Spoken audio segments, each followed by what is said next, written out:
প্রধান উপদেষ্টা নির্বাচনের সুনির্দিষ্ট তারিখ ঘোষণার পর বেশিরভাগ দলই জোরেশোরে নেমেছে নির্বাচনী মাঠে। এরই মধ্যে সমমনাদের নিয়ে জোট গঠনের ঘোষণা দিয়েছে বিএনপি। ইসলামী দল এবং অন্যদের নিয়ে জোট গঠনের চেষ্টা করছে জামায়াত। শক্তির জানান দিতে এমন বহুমাত্রিক জোটের সমীকরণ যেমন চলছে, একই সঙ্গে প্রার্থীও ঘোষণা করছে কিছু দল।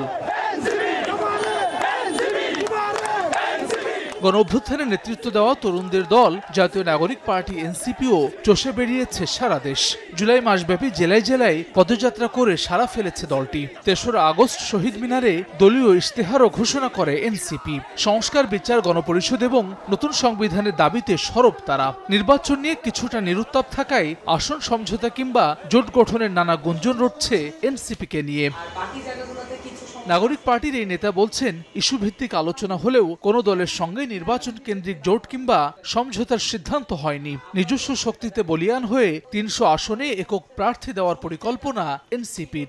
চায়ের সাথে সবাই খোঁজে প্রিয় দোস্ত, শুধুমাত্র প্রাণ টোস্ট। আমার দোস্ত প্রাণ টোস্ট। যত রাজনৈতিক দলের সাথে আমাদের বৈঠক হয়েছে, এই বৈঠকগুলো নির্দিষ্ট ইস্যু ভিত্তিক এবং ইস্যু ভিত্তিক আমরা মনে করি যে কারোর সাথেই মাঠের যোগসূত্র হতে পারে। আমরা নতুন দল, আমাদের নিজস্ব বৈশিষ্ট্য থাকা প্রয়োজন। এই নির্বাচনেও আমরা আমাদের যে ক্যাপাসিটি অনুযায়ী আমাদের ৩০০ আসনে আমরা প্রার্থী দেওয়ার জন্য প্রস্তুত।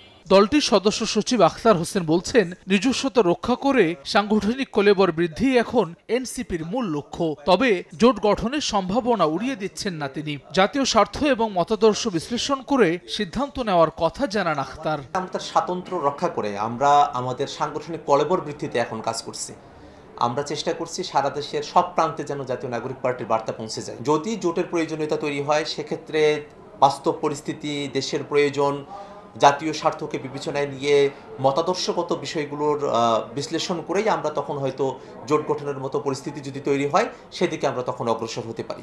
নির্বাচন কমিশনের নিবন্ধনের জন্য প্রাথমিকভাবে যোগ্য বলে বিবেচিত হয়েছে এনসিপি। প্রতীক হিসেবে শাপলা চেয়েছে ২৪-এর গণঅভ্যুত্থানের প্রধান মুখ নাহিদ ইসলামের নেতৃত্বাধীন দলটি, যদিও এ বিষয়ে চূড়ান্ত সিদ্ধান্ত আসেনি।